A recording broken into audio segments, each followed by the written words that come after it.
அன்பார்ந்த சகோதர சகோதரிகளே, இயேசுவின் நண்பர் ஆவோம் என்ற இந்த நிகழ்ச்சியின் வழியாக இந்த நாளிலும் உங்களை சந்திப்பதில் மகிழ்ச்சி அடைகிறேன். இந்த இறை செய்தியை கேட்கிற உங்களுக்கும் உங்கள் குடும்பத்தில் உள்ள அனைவருக்கும் சமாதானம் உண்டாவதாக.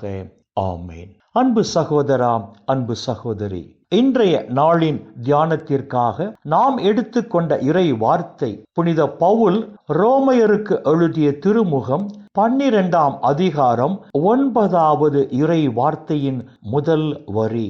உங்கள் அன்பு கள்ளமற்றதாய் இருப்பதாக என்று புனித பவுல் இங்கு எழுதுகிறார். தூய ஆவியின் திருமுழுக்கினால் கிறிஸ்துவின் உடலின் உறுப்புகளாய் மாறியிருக்கிற நம் ஒவ்வொருவரின் அன்பும் கள்ளமற்றதாக இருக்க வேண்டும் என்று புனித பவுல் இங்கு சொல்லுகிறார். இயேசு கிறிஸ்து வழியாக கடவுள் தன் சொந்த பிள்ளைகளாக ஏற்றுக்கொண்டிருக்கிற நம் ஒவ்வொருவரின் அன்பும் கள்ளமற்றதாக இருக்க வேண்டும் என்று புனித பவுல் இங்கு சொல்லுகிறார். இயேசுவின் அடிச்சுவடுகளை பின்பற்றி வாழுகிற ஒவ்வொரு மனிதரின் அன்பும் கள்ளமற்றதாக இருக்க வேண்டும் என்று புனித பவுல் இங்கு சொல்லுகிறார். அன்பு சகோதரா, அன்பு சகோதரி, அன்பு மனிதரின் உள்ளத்திலிருந்து வெளிப்படுவதால் மனிதரின் உள்ளம் வஞ்சகமற்ற கபடில்லாத உள்ளமாக இருக்கும் போது மனிதரின் உள்ளத்திலிருந்து வெளிப்படுகிற அன்பு கள்ளமற்ற அன்பாக இருக்கும். மாறாக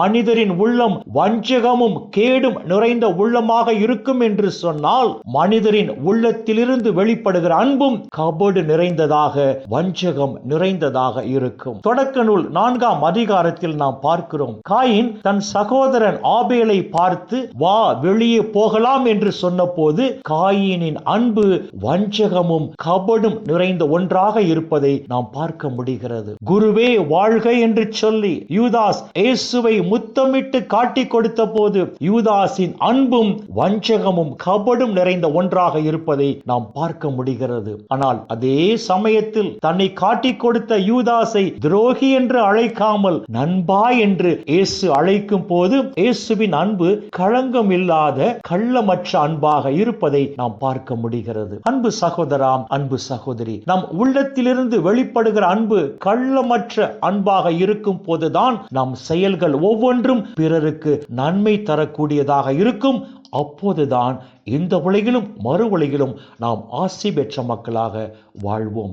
மாறாக நம் உள்ளத்திலிருந்து வெளிப்படுகிற அன்பு வஞ்சகமும் கேடும் நிறைந்த ஒன்றாக இருக்கும் போது நம் செயல்கள் அனைத்தும் பிறருக்கு தீமை தரக்கூடியதாக இருப்பதால் நாம் இம்மையிலும் மறுமையிலும் ஆசிரை இழந்து வாழ்வோம் என்பதை மறந்துவிட வேண்டாம். எனவே அன்பு சகோதரா, அன்பு சகோதரி, தூய ஆவின் திருமுழுக்கினால் கிறிஸ்துவின் உடலின் உறுப்புகளாய் மாறியிருக்கிற நாம் ஒவ்வொருவரும் அந்த தூய ஆவியோடு இணைந்து வாழும் போது நம் உள்ளத்திலிருந்து கள்ளமற்ற அன்பு வெளிப்படுவதால் நம் செயல்கள் ஒவ்வொன்றும் பிறருக்கு நன்மை தரக்கூடியதாக இருக்கும். அப்பொழுது பரலோக பிதா இந்த உலகிலும் நம்மை ஆசீர்வதிப்பார். அந்த நிலை வாழ்வையும் நாம் பரிசாக பெற்றுக் கொள்வோம்.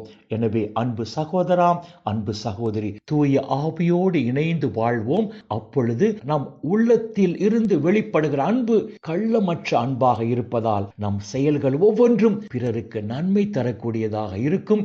அப்பொழுது பரலோக பிதா இந்த உலகிலும் நம்மை ஆசீர்வதிப்பார். அந்த நிலை வாழ்வையும் நமக்கு பரிசாக தருவார். இந்த இறை சிந்தனைகளோடு நாம் ஜெபத்திற்குள் கடந்து செல்வோம். மக்களே, எங்களை நேசிக்கிற நல்ல பிதாவே, அப்பா, இந்த உலகில் இன்னும் ஒரு நாளை எங்கள் கண்கள் காணும்படி செய்த உம்முடைய கிருபைக்கு நன்றி சொல்லுகிறோம். உம்மால் தேர்ந்து கொள்ளப்பட்ட நாங்கள் இந்த உலகிலும் மறு உலகிலும் ஆசி பெற்ற மக்களாக வாழ வேண்டும் என்றால் எங்கள் அன்பு எப்படிப்பட்ட அன்பாக இருக்க வேண்டும் என்று சொல்லி உம்முடைய உயிருள்ள வார்த்தைகள் வாயிலாக எங்களோடு பேசினீரே டாடி, உமக்கு நன்றி சொல்லுகிறோம். அப்பா, வரப்போகிற நாட்களில் உம்மால் தேர்ந்து கொள்ளப்பட்ட நாங்கள் தூய ஆவியோடு இணைந்து வாழும் போது எங்கள் உள்ளத்திலிருந்து வெளிப்படுகிற அன்பு கள்ளமற்ற அன்பாக இருப்பதால் அப்பா, இந்த உலகிலும் தேவரீர் எங்களை ஆசீர்வதித்து அந்த நிலை வாழ்வையும் எங்களுக்கு பரிசாக தருவீராக. அப்பா பிதாவே, இந்த இறை செய்தியை கேட்கிற அனைத்து மக்களையும் அவர்கள் குடும்பங்களையும் விண்ணக ஒளி பீடத்திலிருந்து தேவரீர் நிறைவாக ஆசீர்வதிப்பீராக. அப்பா, இந்த இறை செய்தியை கேட்கிற மக்களில் அப்பா, திருமணத்திற்காக காத்திருக்கிற ஒவ்வொரு வாலிப தம்பிகளையும் ஒவ்வொரு வாலிப தங்கைகளையும் உம்முடைய பாதத்தில் அர்ப்பணித்து ஜெபிக்கிறேன்.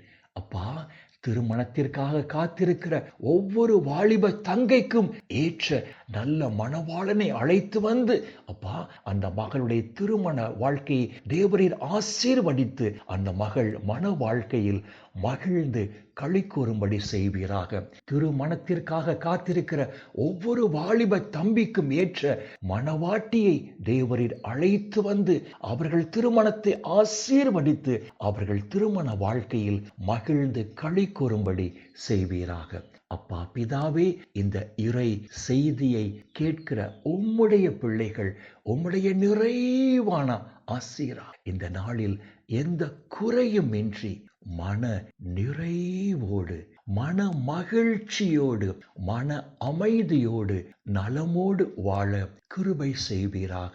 இயேசுவின் பரிசுத்த நாமத்தில் ஜெபிக்கிறோம் நல்ல பிதாவே. ஆமேன், ஆமேன், ஆமேன்.